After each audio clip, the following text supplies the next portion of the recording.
OK, let's get more in our top story now. And the White House says the killings of 16 Afghan civilians by a US soldier won't change the timetable for the withdrawal of American troops from that country. For more, our North America correspondent Craig McMurtry joins us now from Washington. Craig, good morning to you. The White House standing fairly firm on that withdrawal timeline. Hi, Michael. Yes, the whole administration is. In fact, probably the strongest comments this morning came from Secretary of State Hillary Clinton speaking in New York at the UN. She described this shooting incident as terrible, awful and inexplicable.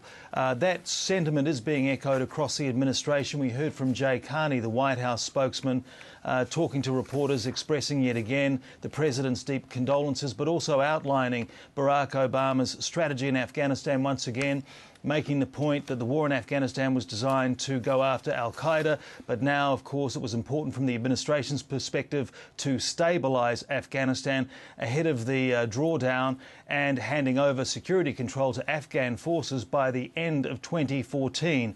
And certainly in terms of that long-term strategy, the White House is saying that there is no change after this incident, as you can hear.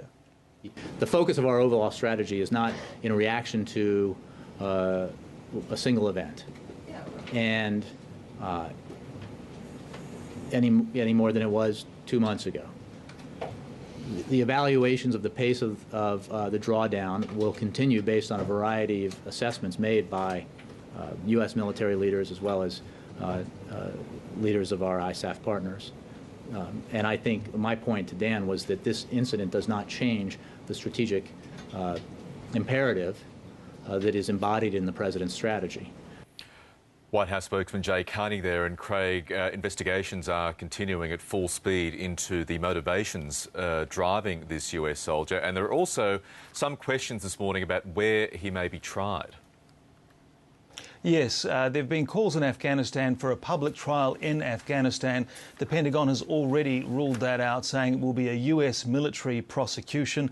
They're not releasing too many details. We do know that he's an Army sergeant, that he had served several tours in Iraq, that this was his first tour in Afghanistan.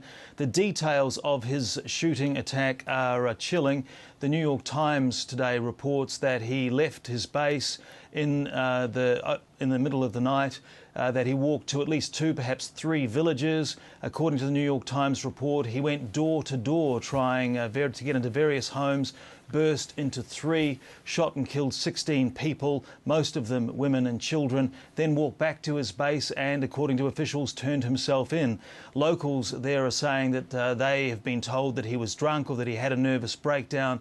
But clearly, this is a deeply disturbing incident coming so soon after the burning of the copies of the Quran episode. And really, the timing is very, very difficult because right now you have US officials and officials from the Karzai government sitting down trying to map out an agreement to present to NATO countries in a summit in Chicago in May, dealing with things like handing over a detention centre at Bagram Air Base, and, for example, the operating conditions for night raids, something the Karzai government has been opposed to for a long time now. So this will only make those negotiations even more difficult. OK, Craig McMurtry in Washington, thanks very much.